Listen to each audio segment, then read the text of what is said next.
giờ bỏ anh xa anh quên mà đang rap quên mau à.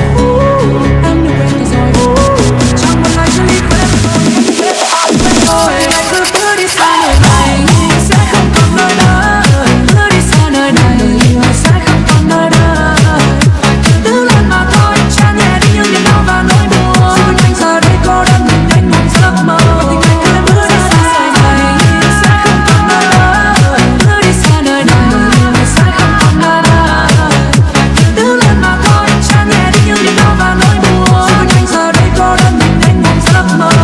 Em bước ra đi xa này, em bước ra đi xa đây,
cho anh bao nhiêu thứ giờ em lại bỏ đi, giao cho anh bao nhiêu niềm đau giờ em mau giờ bỏ